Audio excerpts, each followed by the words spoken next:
घटना है तो टीचर को बतानी आपको, सर या मैम ऐसे ऐसे कोई मुझे इस तरह से घूरता है और मुझे अच्छा नहीं लगता, ठीक है बेटे।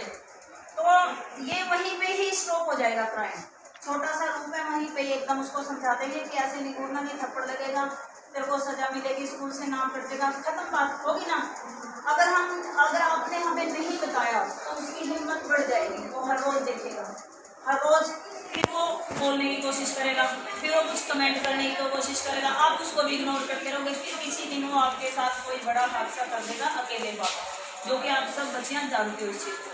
कोई छेड़खानी कर देगा, कोई किसी तरह का कुछ भी, तो वो बिल्कुल एक समाज के स्तर पे एक बड़ी हानि हो जाती है, इज्जत की। क्या हो जाती है बेटे? बड़ी हानि। समझ रहे हो ना इस बात को?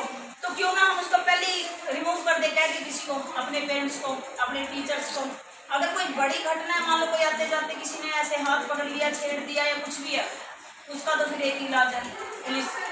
आए ना बात समझ में? ऐसे अननोन पर्सन के लिए, जिसको हम जानते नहीं है और जिसने हमारे साथ बड़ा क्राइम कर दिया है, हमें छेड़ दिया है या किसी तरह से हमारी इज्जत में उसने वार कर दिया है, तो हमें कहाँ जाना है? पुलिस के पास। या फिर हमने 112 पे क्या करना है? फ़ोन करना है, या फिर हमने अपने पेरेंट्स को जाके घर बताना है। इस तरह से हमने जहाँ पे भी क्राइम हो उसको वहीं पे ही दबोच लेना है। ऐसे नहीं सोचना कोई बात नहीं, आज क्या होगा, कल देखूंगी, अगर करेगा तो कल तो फिर और भी करेगा। जब आज आपने उसको कुछ नहीं कहा तो कल की और उसके हौसले को बुलंद हो जाएंगे, ये सोचेगा ये तो डरपोक है, या फिर ये विलिंग है, मतलब मैं इसको छेड़ रहा हूँ तो ये भी ठीक समझती है। कुछ भी लगा लो आप भी गलत नजरों में आ जाओगी। आई ना बात समझ में? जैसे ही आपको लगे कि हाँ कुछ मेरे साथ घटित होने वाला है, तो पता क्या बेटे, जो महिलाएं होती है ना, औरतें होती हैं, बच्ची होती है, कहने का मतलब फीमेल्स होती हैं, वैसे तो होती है 5 सेंस, लेकिन औरतों में होती है 6 सेंस। पता है ना? 6 सेंस का मतलब होता है कि आपको, हमें एक ऐसा आभास हो जाता है जब हमारे पास कोई अननोन आदमी खड़ा है, या कोई आदमी जिसको हम जानते हैं कि उसकी मंशा क्या है हमारे प्रति, ये और किसी के पास नहीं होती, ये सिर्फ हमारी लेडीज़ के पास होती है। हम उसकी नीयत से, हम उसके देखने से, हम उसके हाव भाव से ये जान लेते हैं भी ये आदमी मेरी तरफ सही देखेगा, बल्कि देखने से पहले ही हम जान जाते हैं उसकी मंशा को, जान जाते हैं ना कि ये सही है या नहीं है।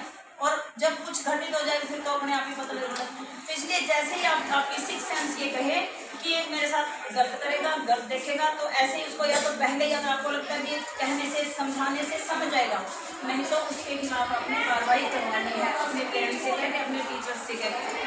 ठीक है? ये है क्राइम को रोकने का तरीका। सबसे पहले अगर आप नहीं हंस के डाल दिया, ये कोई बात नहीं है, तो ऐसे होता है, मजाक को लड़के तो ऐसे ही देखते हैं, देखेंगे नहीं तो क्या करेंगे, ये इस तरह की आपने ये गंदी लैंग्वेज नहीं सोचनी है और ना ही किसी को कहनी है, क्योंकि बेटे इज्जत ही सब कुछ होती है, चरित्र ही सब कुछ होता है। और औरत की और जो बच्चियों की पहचान है वो चरित्र से की जाती है, किसी के रंग रूप से नहीं होती। भाई मान लो सुंदर सी लड़की है, ये ज़्यादा अच्छी है, और कोई जिसका रंग रूप थोड़ा कम है वो कम है, ऐसा नहीं है। हमारा जो अगर चरित्र है तो हमारे अंदर मतलब एक अजब सी शक्ति होती है चरित्रमान औरत की, उसका एक अलग से कोरा होता है, और वो कोरा हमने खुद बना के रखना है।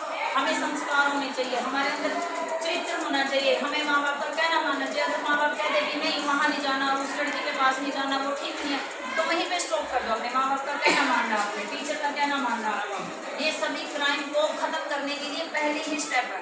अगर आप ऐसे ही स्कूटी उठा के घर से चले जाओगे बिना पूछे, इधर उधर उस फ्रेंड के पास जा रही हो, उसको फ़ोन कर रही हो, फिर तो कुछ भी नहीं है, फिर तो आप भी इसको बढ़ावा दे रहे हो। बिल्कुल आपने अच्छे से रहना है, समाज में एक अच्छा संदेश देना है, और अच्छे से आपने एक उन्नति करते हुए देश का भी नाम रोशन करना।